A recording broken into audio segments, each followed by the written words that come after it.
અમદાવાદના અસ્મિતા પર્વ સમાન અને દેશભરમાં જગન્નાથપુરી બાદ જેની સૌથી વધુ રાહ જોવાય છે તે જગન્નાથજી મંદિરની 149મી પરંપરાગત રથયાત્રા મહોત્સવનો સત્તાવાર ત્રિદિવસીય કાર્યક્રમ મંદિર પ્રશાસન દ્વારા જાહેર કરવામાં આવ્યો છે। ચાલુ વર્ષે 14 જુલાઈથી વિધિવત ધાર્મિક અને વૈદિક વિધિઓનો ભક્તિસભર પ્રારંભ થયો છે, જ્યારે મુખ્ય ઉત્સવ એટલે કે અષાઢી બીજના પવિત્ર દિવસે 16 જુલાઈએ ગુરુવારે સવારે 7 વાગે ભગવાન જગન્નાથજી, બહેન સુભદ્રાજી અને ભાઈ બળદેવજી નગર ચર્ચાએ નીકળશે। ગુજરાત એન્ટી ટેરરિસ્ટ સ્ક્વોડ દ્વારા ગત 13મી તારીખના રોજ સિદ્ધપુર શહેરમાં એક ગુપ્ત અને મોટી તપાસ કાર્યવાહી હાથ ધરવામાં આવી હતી। મળતી વિગતો અનુસાર સિદ્ધપુરના વ્યસ્ત એવા જાંપલીપોળ વિસ્તારમાં એટીએસની ટીમ ત્રાટકી હતી અને ત્યાં મોડી સાંજ સુધી એક કટલરીના વેપારીની દુકાનમાં સઘન પૂછપરછ અને તપાસનો ધમધમાટ ચલાવ્યો હતો। મહેસાણા તાલુકાના ખેરવા ગામે ભર બપોરે 1.50 લાખ અને 10 તોલા સોનાની સનસનાટીભરી લૂંટ થઈ છે। ભર બપોરે બનેલી આ હિંસક લૂંટની ઘટનાની જાણ થતાં જ મહેસાણા તાલુકા પોલીસ અને એલસીબી સહિતનો પોલીસ કાફલો ઘટના સ્થળે દોડી આવ્યો હતો। ખેરવા ગામની ઓઝોન સોસાયટીમાં રહેતા અને લાતી ચલાવતા રમેશભાઈ પટેલ નામના આથેડ બપોરે આશરે 2 વાગ્યાના અરસામાં ખેરવા કોઓપરેટિવ ક્રેડિટ સોસાયટી લિમિટેડમાંથી 10 તોલા સોનાના દાગીના તેમજ 1.5 લાખ રૂપિયાની રકમ લઈ એક બેગમાં મૂકીને પોતાના બાઇક પર ઘરે પરત આવી રહ્યા હતા। બેંકથી માંડ 300 મીટર દૂર ગામના ચોકની એક ગલીમાં અગાઉથી ટાંપીને બેઠેલા 4 જેટલા લૂંટારાઓ બાઇક અને મોપેડ પર ધસી આવ્યા હતા। અમદાવાદ મ્યુનિસિપલ કોર્પોરેશન દ્વારા વસ્ત્રાલ વિસ્તારમાં રૂપિયા 61 કરોડથી વધુના ખર્ચે તૈયાર કરાયેલા અદ્યતન સ્પોર્ટ્સ કોમ્પ્લેક્સની નબળી ગુણવત્તા સામે આવી છે। લોકાર્પણના માત્ર 3 જ મહિનામાં જિમ્નેશિયમમાં સેન્ટ્રલ એસીની છતમાંથી પાણી ટપકવા લાગ્યું છે, જેનો વિડીયો સોશિયલ મીડિયા પર વાયરલ થયો છે।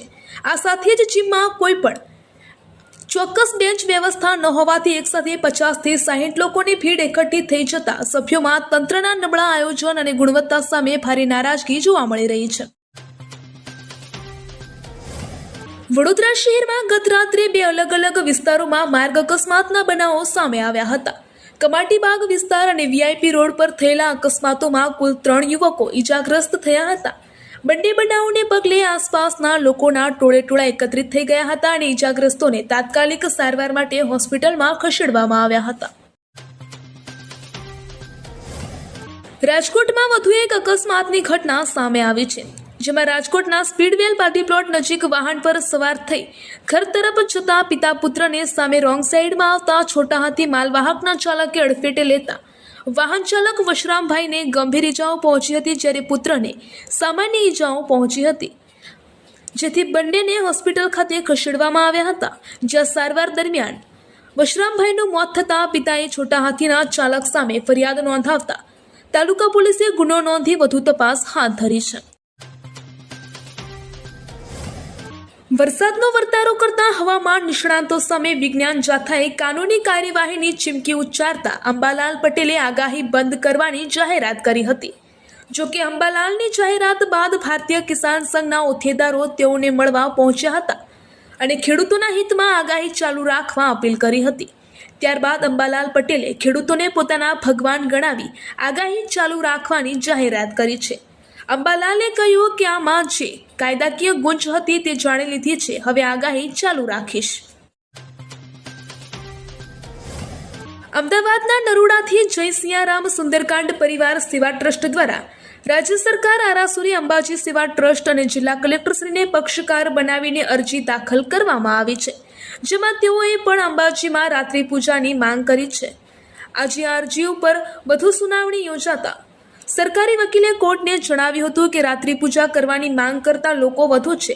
આ પૂજાનું સ્થળ મંદિરની અંદરના ગર્ભનો ભાગ છે, જે સૌથી પવિત્ર છે। અહીં દેશના મોટા લોકો પણ ના જઈ શકે। અરજદારોને મંજૂરી નહીં આપી તેની પાછળ કારણો છે। ગયા વર્ષે મંજૂરી અપાઈ નથી, આ વખતે નથી અપાઈ, પણ ફક્ત અરજદારોને જ મંજૂરી નથી અપાઈ એવું નથી। તાપી જિલ્લાના ઉકાઈ તાલુકાના ભૂરીવેલ ગામે એક પિકઅપ ટેમ્પો બેકાબુ બનતા ગમખ્વાર અકસ્માત સર્જાયો હતો। માર્ગ કિનારે પાર્ક કરેલી 7 બાઇકોને ટેમ્પોએ અડફેટે લીધી હતી, જેમાં બાઇકોનો કચ્છરખાણ વળી ગયો હતો। સદનસીબે આ ઘટનામાં કોઈ જાનહાનિ સર્જાઈ ન હતી. પ્રાથમિક માહિતી અનુસાર પૂરપાટ ઝડપે આવી રહેલા ટેમ્પોના ચાલકે સ્ટીયરિંગ પરનો કાબુ ગુમાવી દીધો હતો, જેના કારણે ટેમ્પો રોડની સાઈડમાં લાઇનબંધ પાર્ક કરેલી બાઇકો સાથે અથડાયો હતો. રાજકોટ મહાનગરપાલિકામાં ફૂડ વિભાગે શહેરમાં ભેળસેળયુક્ત અને અખાદ્ય પદાર્થો ઝડપી પાડવા જુદા જુદા સ્થળોએ દરોડા પાડ્યા હતા, જેમાં શહેરના વિવિધ વિસ્તારોમાં 121 પેઢી રેસ્ટોરન્ટ અને ખાદ્ય વ્યવસાયિક એકમોની તપાસ કરવામાં આવી હતી. આ તપાસ દરમિયાન કુલ 55 કિલોગ્રામ અખાદ્ય અને વાસી ખાદ્ય જથ્થાનો સ્થળ પર નાશ કરવામાં આવ્યો હતો, જ્યારે પ્રિન્ટેડ પસ્તીનો 180 કિલોગ્રામ જથ્થો પણ જપ્ત કરવામાં આવ્યો હતો.